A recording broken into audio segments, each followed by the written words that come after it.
सुरू करायचं आणि या इलेक्शनसाठी आपण 1 तास आधी सुरू करतो. मतदानाची वेळ जी आहे ती आपली आहे 7:30 ते 5:30 आपण या इलेक्शनला वापरतो. आता या गोष्टी कोकण पुढे येतीलच. पुढे निवडणुकीच्या कामी देण्यात आलेली जबाबदारी आणि कामात टाळाटाळ किंवा दिरंगाई केली तर त्यांना काय शिक्षा असणार आहे या ऍक्टनुसार.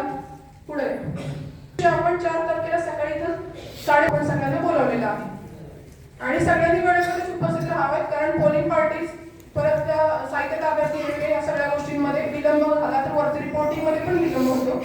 जे काही तुमचं काही साहित्य असेल ते काय झोन आहेत आपले झोनल ऑफिसर्स नेमलेले आहेत आणि ह्या 14 झोनल ऑफिसर्सलाच आपण टेबलवर नियुक्त केलेला आहे.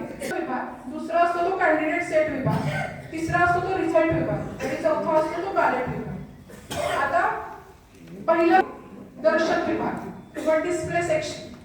डिस्प्लेवरच आपल्याला लक्षात येईल डिस्प्ले सेक्शन हा वरचा आहे ज्याच्यामध्ये सगळ्या माहित्या ज्या आहेत इलेक्शनशी निगडीत मतदानाशी निगडीत त्या डिस्प्ले होत असतात.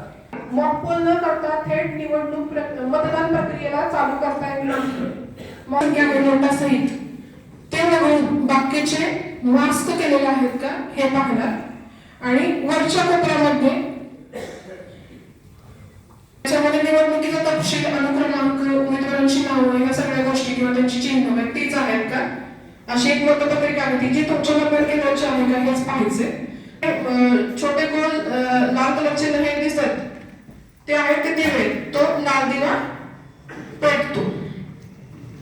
एका कंट्रोल युनिटला आपल्याला जास्तीत जास्त 4 बॅलेट युनिट जोडता येतात. अंध आणि दृष्टीहीन व्यक्तींसाठी हे निराशे बटन आहेत की नाही तिथं ब्रेल लिपीतले अंक असतात म्हणजे ते हातानं त्यांना ते लक्षात येतात कुठले आहेत ते. पुढे गेले असतात ते एकसारखे नसतात. पुढे गेले तुम्हाला आयडियल स्ट्रक्चर कसं असतं ते सांगते. हे आहे मतदार यादीवर आणि स्त्री मतदार असेल तर अनुक्रमांकाला गोल